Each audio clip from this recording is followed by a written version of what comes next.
Shalom, salam sejahtera saudara yang dikasihi Tuhan.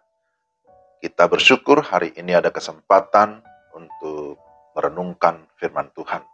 Mari kita berdoa. Saatnya bagi kami untuk merenungkan firman-Mu ya Tuhan, terangilah hati kami. Berikan damai dan sukacita sehingga kami dapat menikmati firman-Mu dengan sukacita. Dalam nama Yesus kami berdoa. Amin. Lukas 8 ayat 39.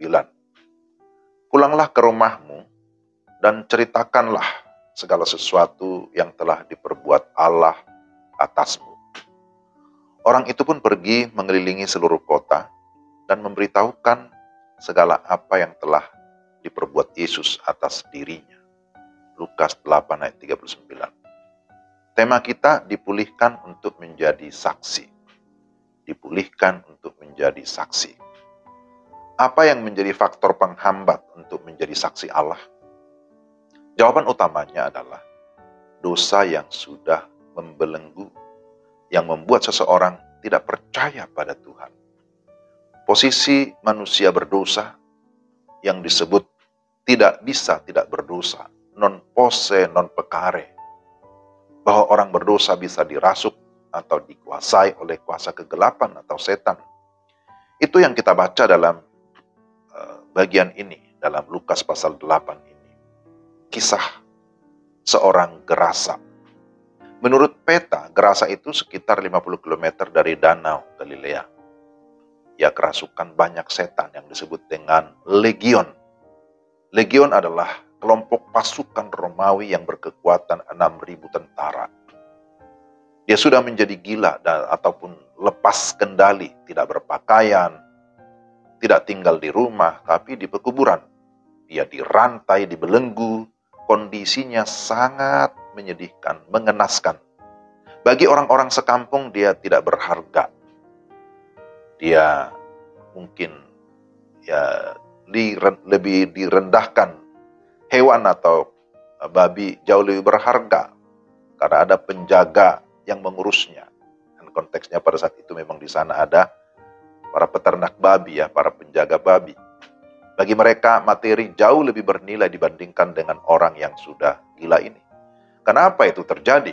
Karena mereka dikuasai dosa, kuasa kegelapan, materialistik. Mungkin kita berkata itu kan karena dia belum percaya kepada Tuhan. Pertanyaannya, apakah orang yang sudah percaya kepada Tuhan sudah menjadi saksi atau belum? Maka kita melihat di sini syarat menjadi saksi adalah pemulihan. Bagaimana seseorang dapat menjadi saksi? Harus mengalami pemulihan dari Tuhan. Dipulihkan dari kekecewaan, ketakutan, kemarahan. Dipulihkan artinya dikembalikan kepada keadaan yang seharusnya. Maka Tuhan hadir menolong manusia berdosa. Tuhan hadir memulihkan Daud sebagai contoh dalam perjanjian lama Tuhan juga memulihkan orang Gerasa yang kerasukan setan di dalam bagian ini. Dan pemulihan itu adalah inisiatif Tuhan. Dia datang jauh-jauh ke Gerasa, melewati badai di danau. Dia datang menunjukkan kasih dan kuasanya yang hebat. Ya, perhatikan bahwa tidak ada pribadi yang mengasihi orang gila itu. Tetapi Yesus datang dengan kasihnya. Tidak ada kuasa lain yang bisa menghentikan si setan atau legion itu. Tapi Yesus datang sebagai Elion atau Allah yang maha tinggi, yang berkuasa mengusir setan itu. Bagi Yesus, satu jiwa sangat berharga.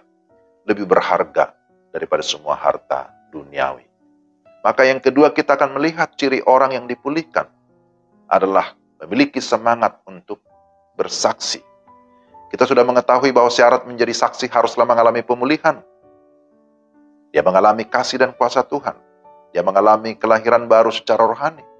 Orang yang mengalami pertobatan, maka akan mengalami pembaruan hidup.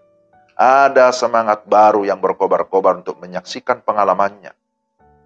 Ya, para nabi seperti Elia memberitakan tentang Allah dan kuasanya sepanjang hidup. Daud menceritakan kemuliaan Allah yang dituangkan dalam mazmur-mazmurnya. Demikian juga orang Gerasa yang sudah bertobat, yang sudah dipulihkan ini, dia memberitakan kuasa Allah.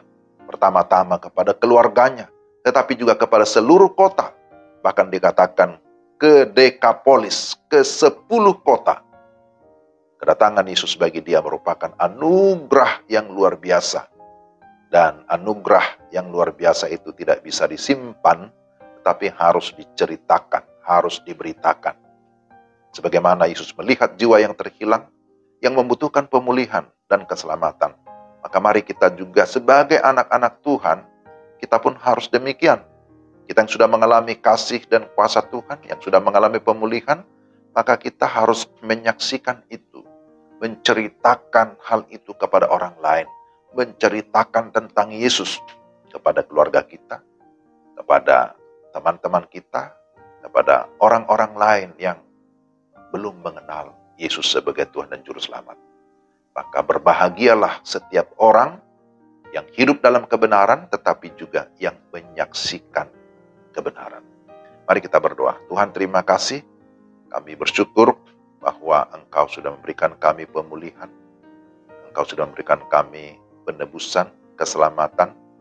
Dan karena itu tugas kami adalah menceritakan atau membagikan, menyaksikan tentang Engkau, Sang Penyelamat, kepada keluarga kami atau kepada orang lain yang belum mengenal Yesus Kristus sebagai Tuhan dan Juru Selamat. Kiranya Tuhan memakai kami menjadi saksi yang setia, saksi yang benar, dimanapun kami berada. Dalam nama Yesus kami berdoa dan bersyukur. Amin. Demikian renungan kita, Tuhan berkati saudara sekalian. Salam.